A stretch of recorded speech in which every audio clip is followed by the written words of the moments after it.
La genética explica como un 10 o un 20% de todas esas enfermedades que llamamos enfermedades crónicas no transmisibles, pero el 80% es lo que hacemos, ¿no? Lo que hacemos determina el 80% de nuestra salud. Lo que hacemos y lo que tenemos alrededor, que es el esposoma, ¿no? El esposoma es todo aquello a lo que estamos expuestos desde que nacemos, tanto nuestro ambiente interno, también muy importante, todo nuestro metabolismo interno, como nuestro ambiente externo, lo que nos rodea en nuestra casa, en nuestro lugar de trabajo, en nuestra sociedad, ¿no? Y aquí también incluimos pues, todo nuestro ambiente social. Hoy sabemos que también es muy importante toda la teoría del apego, que el apego es la seguridad. La seguridad es un imperativo biológico y esto a veces se nos olvida, también para el desarrollo de nuestros niños. Es muy, muy, muy importante, ¿no? De hecho, ha cambiado toda la pediatría, por eso no nos llevamos a los niños cuando nacen y tampoco los ingresamos en sus padres, porque sabemos que el sistema nervioso autónomo es el que nos dirige y esto a veces se nos olvida, no lo olvidemos, luego volveremos en el tratamiento, pero muchas veces nos traen a un niño con el diagnóstico del trastorno del espectro autista. Hace poquito llegó un niño de 7 años a la consulta, un niño que no mira a los ojos con la mirada baja, como digo yo, encogido. Yo los llamo niños en lagartija, niños que se quieren esconder, que nadie, no quieren que nadie los vea, ¿no? Y habían dicho en el colegio que tenía rasgos de trastorno del espectro autista. Cuando le dimos seguridad, contactamos con él, seguimiento de iniciativas, hacerle todo muy previsible, la voz muy prosódica, todas estas cosas que nosotros empleamos en la consulta para intentar dar seguridad a nuestros pacientes pediátricos.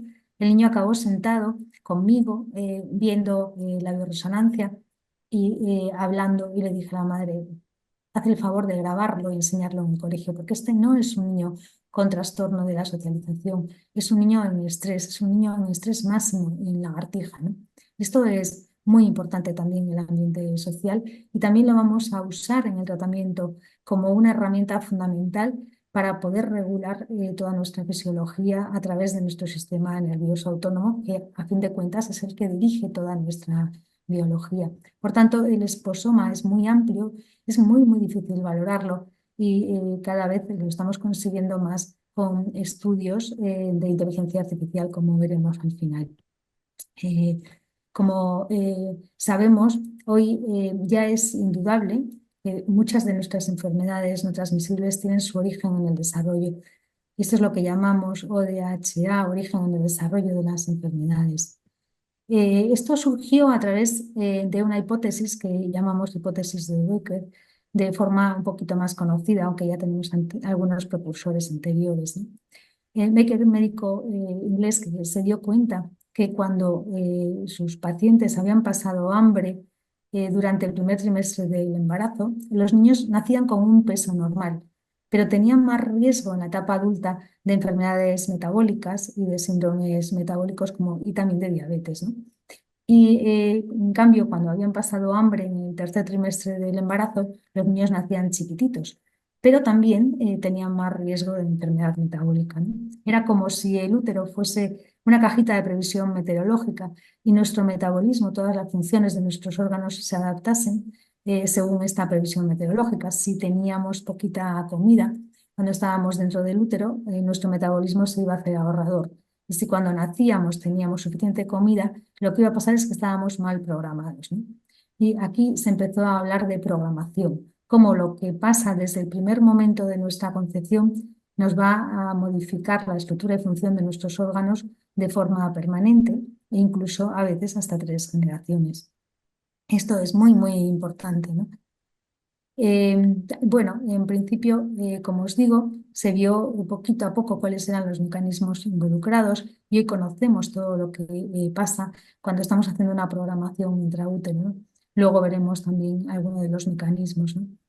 Se vio, por ejemplo, eso que os contaba, que cuando la madre tenía una malnutrición, el niño tenía menor desarrollo, pero tenía más riesgo de síndrome metabólico. Y lo mismo cuando la madre estaba con un exceso de nutrición, también podía pasar esto mismo, ¿no? Se vio la importancia de lo que es la nutrición materna durante el embarazo, yo diría incluso desde antes de la concepción. Daros cuenta que los gametos ya se están empezando a formar 3 meses antes de la concepción, ¿no? Por eso, cuando viene una mamá y dice, Mar, me quiero quedar embarazada, siempre digo, dame 3 meses, porque luego veremos lo importante que es llegar al momento de la concepción con menos tóxicos o con una buena microbiota o con una buena nutrición, ¿no? Programación es este término, es cómo podemos cambiar nuestro metabolismo para hacer que cambie la función de nuestros órganos. Y bueno, la programación no solo ocurre en estos primeros 1000 días de vida, ¿no? Pero sí es el periodo de máxima plasticidad, es donde la plastilina está más blandita, es donde es más fácil modificar la expresión de nuestros genes, como luego veremos, que es una de las formas en que tenemos de programarnos, ¿no? Es verdad que el cerebro tiene plasticidad toda la vida y también algunos órganos, otros no, pero algunos órganos también tienen plasticidad y pueden desarrollarse más, por ejemplo, cuando nos quitan un riñón, las nefronas, ¿no? Pero la fundamental plasticidad, como os decía, es en estos primeros 1000 días que llamamos 1000 días de vida desde el momento de la concepción, todo el embarazo y los 2 primeros años de vida, ¿no? Como es un periodo de gran plasticidad y se estudió en primer lugar con referencia a la nutrición, lo que os contaba de qué pasaba en el embarazo cuando una madre estaba mejor nutrida o peor nutrida a nivel de macronutrientes. Pero también luego se empezó a ver qué pasaba también con la nutrición de nuestros niños y así se vio, por ejemplo, que la lactancia materna en los primeros 1000 días de vida tenía muchísimas ventajas, entre otras disminuir el cáncer, pero también a nivel de la obesidad, que es otra de nuestras grandes preocupaciones, se vio que cada mes de lactancia materna se asociaba a una disminución del 4% de riesgo de obesidad en la etapa adulta. Lo mismo, aquí nos llevamos algunas sorpresas, ¿no? Porque se vio que no era bueno que nuestros prematuros ni nuestros niños desnutridos ganasen peso enseguida, como hacíamos antes de nutrirlos rápidamente, sino que tenían que ir ganando despacio porque tenían más riesgo de síndrome metabólico si con ese fenotipo ahorrador hacíamos que ganasen rápido peso, ¿no? Las grasas, las grandes olvidadas, ¿no? Se vio que el tipo de grasas que consumían nuestras madres era muy importante a la hora de la programación, ¿no?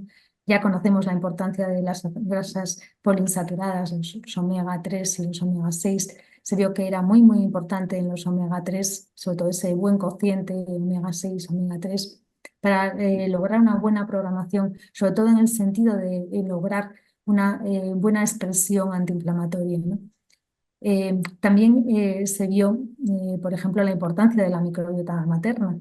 Es conocida la importancia de la microbiota, pero también en este periodo es muy importante para programar la salud de nuestros niños, la microbiota materna. Y las proteínas, que eran las buenas de la película, las que formaban bloques de construcción, las que no había ningún problema, se empezó a ver que quizás sí hubiese problema, sobre todo a raíz de que las lactancias artificiales tienen casi 3 veces más proteínas, o tenían, porque ahora estamos disminuyendo la cantidad de proteínas de las leches artificiales, ¿no? Pero tenían 3 veces más proteína que la leche materna y eso también se relacionaba con el síndrome metabólico y con la adiposidad, ¿no? Es muy importante también los micronutrientes. Se vio, por ejemplo, que el déficit de hierro en el embarazo daba lugar a una menor capacidad cognitiva, con una neurogénesis disminuida en nuestros niños, o como el déficit de vitamina B12 en la madre daba lugar también a una resistencia a la insulina y a más riesgo de obesidad. El magnesio, el zinc, el cromo, el calcio también se relacionaron con resistencia a la insulina.